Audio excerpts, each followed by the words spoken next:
So what's up guys, magandang araw po, Tinami TV for today's videos. Yan guys, ito gagawa ko ng video na walang cut-cut, walang edit-edit, parehas ng mga inedit ko nung isang araw o kahapon. Yan.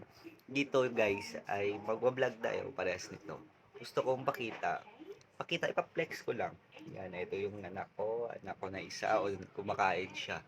Ayan guys, hindi basehan yung magharang camera at magharang cellphone sa pagbablog.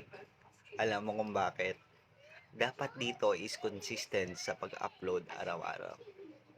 Yan yung dapat nyong um, intindihin or ay i-lesson dito kay Facebook or kay YouTube.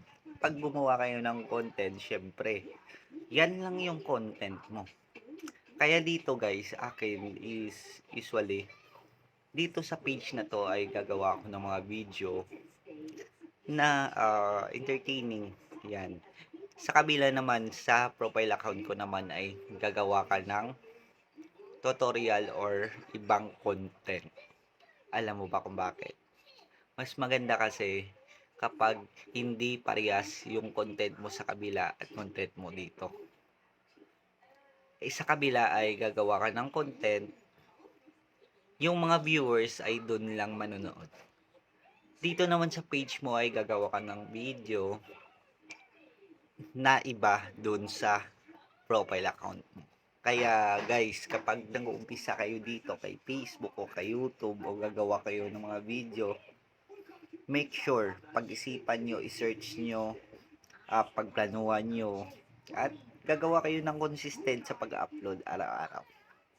Yan, kahit ano lang naman yan guys. Yan, eto guys. Reflex ko pala. Yan, nanonood yung isa kong anak. Yan. So, yan guys. Gaganito na muna ako. Tapos mag-upload ako mamaya ng video ko na with edit. Kasi mas gusto ko ito kasi pinapractice ko. Ayun na nga guys. Share ko lang yung bahay namin is ito lang, ganito lang. Yan, tatlo lang kami dito kasi yung asawa ko ay nasa labas na siya. Kaya tatlo lang kami dito. Hindi pa ako naglalaba guys, gagawa ako ng video na maglalaba ako. Charot. Kaya guys, ayun, kumakain yung anak ko. Patapusin ko na lang siya at ayun lang. Eto dito yung kusina ko at CR. Ayun lang guys. At sana masuportahan nyo kung follow nyo ko.